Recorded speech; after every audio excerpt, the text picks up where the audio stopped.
Chips কাণ্ডে নাবালকের মৃত্যুর ঘটনা নিয়ে তোলপাড় রাজ্য। ঘটনায় প্রত্যক্ষদর্শীদের বক্তব্যে উঠে এসেছে একাধিক চাঞ্চল্যকর তথ্য। তাদের কথায় অভিযুক্ত সিভিক ভলান্টিয়ার বাইক নিয়ে ওই নাবালককে ধাওয়া করায় সে আতঙ্কে দ্রুতগতিতে সাইকেল চালিয়ে ওই পাড়ার মধ্যে ঢুকে পড়ে। এরপর সেখানেই তাকে পাকড়াও করে অভিযুক্ত। স্থানীয় গ্রামবাসীরা এই ঘটনা দেখে সেখানে ছুটে এলে এলাকাবাসীরা নাবালককে জিজ্ঞাসাবাদ করে। স্থানীয় বাসিন্দাদের জিজ্ঞাসাবাদের মুখে ওই নাবালক জানায় সে ওই চিপসের প্যাকেটটি কুড়িয়ে পেয়েছে। ছেলেটাকে ওই ঢাল দিয়ে নেমে মোটরসাইকেল পিছনে পিছনে ছিলে দাহ করে এখানে নিয়ে এসছে, এই নারকেল গাছের গোড়ায় নিয়ে আসার পরে আমি অনেক দূরে ছিলাম, প্রায় 50 ফুট দূরে। 50 ফুট দূর থেকে আমি দেখতে পেলাম যে বাচ্চাটাকে ছুটি নিয়ে এসছে। তার জন্য আমি ওখান থেকে 50 ফুট দূর থেকে আমি নিজে এসেছি।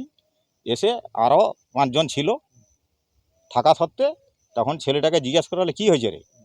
না, বলছে আমি কাকু আমি চুরি করিনি, প্যাকেটটা পড়েছিল দোকানের আগের দিকে। সেই কুড়কুড়ি আমি কিনতে গেছিলাম, কিন্তু দোকানের আগের দিকে পড়েছিল দেখে কাউকে দেখতে পাইনি, আমি প্যাকেটটা নিয়ে পালিয়ে এসেছি। তার অভিযোগ ওই নাবালককে ভয় দেখিয়েছিল অভিযুক্ত সিভিক ভলান্টিয়ার। আমি তখন তাকেই বলছিলাম, তুমি সিভিল পুলিশ একটা, তো তুমি বাচ্চাটাকে ছুটি নিয়ে এসছো, এই বাচ্চাটা থরথর করছে, কাঁপছে। বাচ্চাটা তো খুব ভয় পেয়ে গেছে, প্রচুর ভয়, মানে সে একবারে থরথর করছে, একবারে ঘেমে গেছে।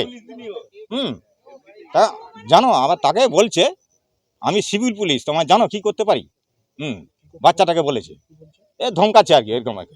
আর তুমি 20 টাকা নিয়ে নাও। ছেলেটা কি বলছিল যে আমি চুরি করিনি? হ্যাঁ, বারবার বলছে আমি চুরি করিনি, দোকান থেকে নিয়েইনি, দোকানে পড়েছিল, আমি গুনি নিয়ে আসছি। নিচে দোকানে পড়েছিল, নিচে এই গেটের নিচে পড়েছিল। না, বলছে আমি ফিকে দিয়ে পালিয়ে আসছি। কেন? না, আমি ভয়ে ফিকে দিয়ে পালিয়ে আসছি। ও যখন আমার পিছনে ধাওয়া করেছে আমি ফিকে দিয়ে পালিয়ে আসছি। তার দাবি ছেলেটিকে এভাবে ধাওয়া করা ভুল হয়েছে। যে ও যে পিছনের দাহটা করা ভুল হয়েছে, একটা বাচ্চা ছেলের ব্যাপার।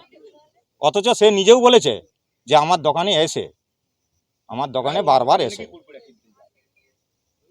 এসে আর এরকম করবে বলে আমি তো জানিনি, আর আমি ওকে সাহায্য করতে এসেছি, এই কথাটাই বলেছে। কিন্তু স্থানীয়দের আরও অভিযোগ অভিযুক্ত সিভিক ভলান্টিয়ার নিজের প্রভাব খাটিয়ে ওই নাবালককে ভয় দেখিয়েছিল।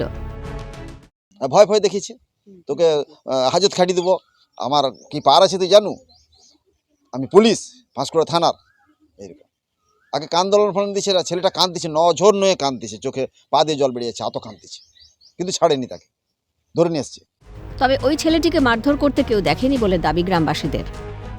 না, আমরা এখানে কিছুই দেখিনি, বা নিজে থেকেই সে কান ধরে ভুল স্বীকার করেছে, নিজেই ভুল করেছে। সাইকেলটা এরকম সাইডে আছে, এই সাইডে সাইকেলটা আছে, নিজেই কান ধরে ভুল স্বীকার করেছে।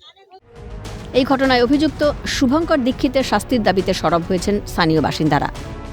আমরা যে বিচার চাই, শাস্তি চাই, বিচার চাই, আমরা এর জন্য বিচার চাই। এবারে ছোট ছেলে, তার যদি ভুল করেই বলছে, সে তো বলছে আমি গুড়িয়ে নিয়েছি, সে তো তার বলেনি যে আমি দোকান থেকে নিয়ে নিয়েছি, সে তো গুড়িয়েছি, সব সময় বলছে আমি গুড়িয়ে নিয়েছি, মা চুরি করিনি।